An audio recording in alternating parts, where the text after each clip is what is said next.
नमस्कार प्यारे दर्शकों। मैं हूं कमल दुबे, आपका ज्योतिष मित्र। सौभाग्य सलाह में आपका स्वागत करता हूं।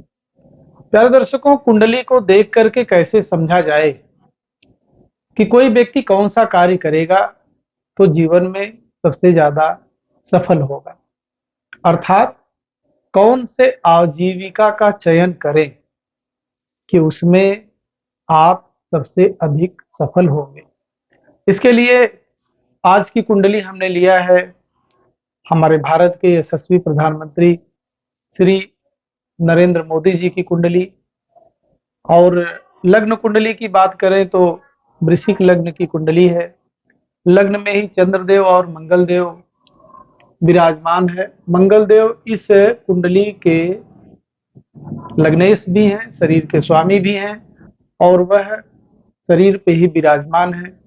साथ में इस लग्न में एजुकेशन के कारक बृहस्पति देव सुख भाव में विराजमान है, और इस लग्न में पराक्रमेश और सुखेश शनि कर्म भाव में विराजमान है, तथा इस कुंडली में 7th हाउस और 12th हाउस के लॉर्ड शुक्रदेव, कहने का मतलब है कि स्त्री और व्यय दोनों भाव के कारक शुक्रदेव भी कर्म भाव में विराजमान है, और साथ में गूढ़ विद्याओं के कारक 8th हाउस के लॉर्ड और 11th हाउस लाभ के कारक बुध देव सूर्य देव के साथ केतु देव के साथ स्वगृही होकर के उच्च के होकर के 11th हाउस में विराजमान है।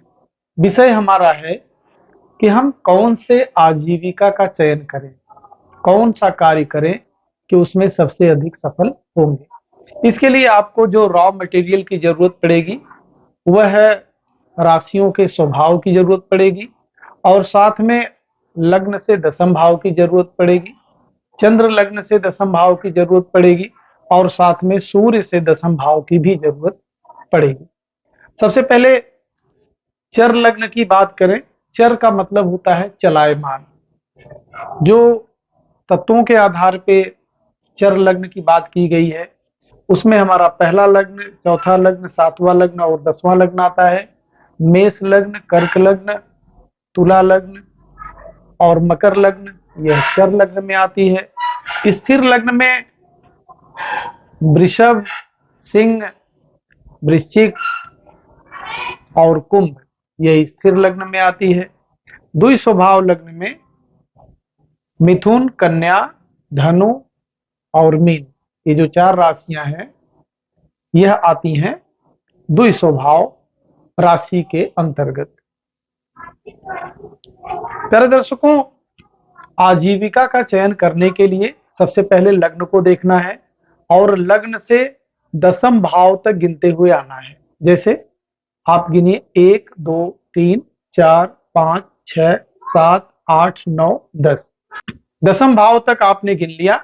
अब उसमें कौन सा अंक आया उसको लग्न से दशम भाव के सामने लिख लीजिए। उसके बाद चंद्र लग्न से देखेंगे तो संयोग से चंद्र देव भी लग्न में ही विराजमान है, इसलिए चंद्र लग्न से भी दशम भाव में अंक आएगा 5। अब सूर्य लग्न से दशम भाव तक जाएंगे तो सूर्य देव विराजमान है यहाँ कन्या राशि में। यहां से गिनिए 1 2 3 4 5 6 7 8 9 10। आपको अंक मिल गया 3। प्यारे दर्शकों, दोबारा से रिवाइज कर लीजिए। लग्न से दशम भाव तक जाना है, उसके अंक को लिखना है। चंद्र से दशम भाव तक जाना है, उसके अंक को लिखना है।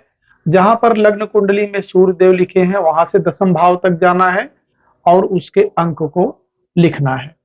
अब आपको लग्न कुंडली छोड़ करके नवमांश कुंडली की तरफ बढ़ना चाहिए। नवमांश कुंडली में आप देखिए कि 5 नंबर के जो स्वामी ग्रह सूर्य हैं, इसके स्वामी ग्रह सूर्य हो गए, इसके भी स्वामी ग्रह सूर्य देव हो गए, और मिथुन लग्न के स्वामी देव बुध देव हो गए। तो देखिएगा कि सूर्य देव कहाँ विराजमान है। सूर्य देव विराजमान है 10 नंबर के अंक पे, सूर्य देव इसमें भी विराजमान है 10 नंबर के अंक पे, और बुध देव भी स्वयं विराजमान है 10 नंबर के अंक पर। 10 नंबर का अंक का मतलब हुआ कि हमारी 10वीं राशि मकर है और उसके स्वामी ग्रह शनि है। अब आपको शनि देव के विषय में समझना है। कैलकुलेशन आपने आसानी से समझ लिया, कोई कठिन नहीं है। बहुत ही आसानी से अपने लग्न कुंडली और नवांश कुंडली को सामने रख के आप आसानी से यह समझ सकते हैं कि कौन से आजीविका का चयन करें। अब शनि देव यहाँ पर आ गए। प्रधानमंत्री श्री नरेंद्र मोदी जी की कुंडली में जो इनके कर्मेश हुए वह शनि देव हुए। प्यारे दर्शकों, शनि देव से हमें समझना पड़ेगा। शनि देव 80% जनसंख्या के कारक हैं। ऐसे व्यक्ति को सहज ही लोगों का प्रेम और प्यार मिल जाता है, क्योंकि शनि के लिए काम करने का मतलब है कि जनता के लिए काम करना। हम सभी लोग देख रहे हैं कि प्रधानमंत्री श्री नरेंद्र मोदी जी जब प्रधानमंत्री नहीं थे तो वह गुजरात के मुख्यमंत्री थे। गुजरात में उन्होंने जो कार्य किए उस कार्य से वहां की जनता का समर्थन उनको भरपूर मिला, और लगातार 3 बार मुख्यमंत्री होने के बाद फिर पूरे भारत में जो भी जनता है उन्होंने उनका समर्थन किया और पहली बार वह प्रधानमंत्री बने। जनता के कार्य करते गए, कार्य करते करते आज प्रधानमंत्री जी पूरे विश्व में पॉपुलर हैं, पूरे विश्व के सबसे बड़े नेताओं में से एक हैं। पूरे विश्व में उनका मान और सम्मान है। यह मान और सम्मान शनि के कर्मेश होने की वजह से उन्हें प्राप्त हुआ है। कुछ और मुद्दों की बात करते हैं। लग्न में देखेंगे कि जो हमें 10वां भाव मिलता है वह सिंह मिलता है, मतलब कि सूर्य इसके स्वामी ग्रह होते हैं। सूर्य सरकार के कारक हैं, सरकारी नौकरी के कारक हैं, और सरकार में एक बड़ा कार्य करने के कारक हैं। प्रशासनिक अधिकारी के तौर पे भी सूर्य को जाना जाता है। राजा की भूमिका में भी सूर्य को जाना जाता है। यहाँ भी स्थिति देखेंगे शनि देव विराजमान है।